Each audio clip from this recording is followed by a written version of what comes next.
السلام عليكم. درسنا اليوم عمل مربعات على الصور في الفوتوشوب. أول شي نفتح أي صورة نريدها، راح نجي على فايل و open،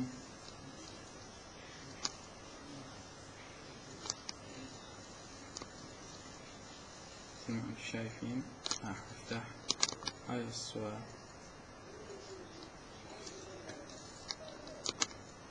وبعدها نجي ندوس كتل، جي بعدين نكرر الصورة كتل، جي مثل ما انتم تلاحظون تغيرت الصورة، وبعدين نذهب إلى فلتر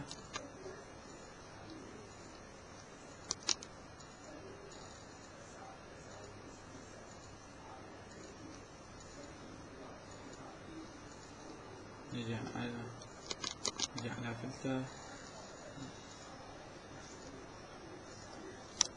على فلتر، على سادس خيار من الحقول الثانية، نعم على السادس خيار، وهنا مثل ما انتم شايفين هذا المربع نحطه 47، نجي نضغط اوكي،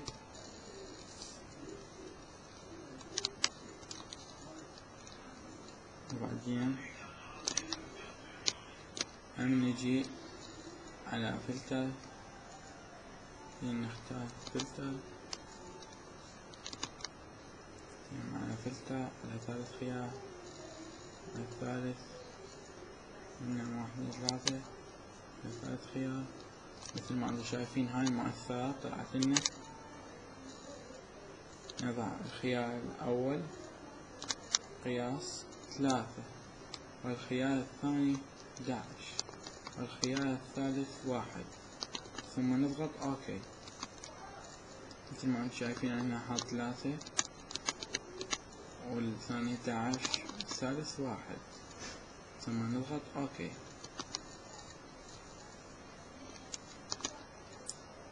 نختار التأثير اللي يعجبنا، هنا مثل ما انتم شايفين راح اختار لكم هذا التأثير، أنا التأثير كلش عجبني.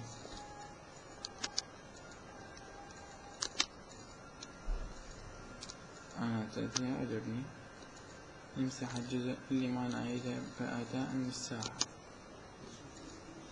نجي على المساحة مثل ما انتم شايفين راح نمسح الوجه، بس الوجه فقط،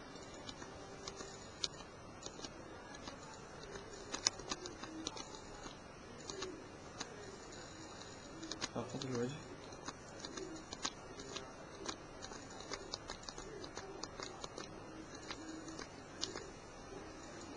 مثل ما انتم شايفين كلها صارت مربعات، ومن الوجه للركبة طبيعية خالية الصورة. ونهاية هذا الدرس اليوم تم الشرح من قبل مصمم الفوتوشوب تويتي هيكل.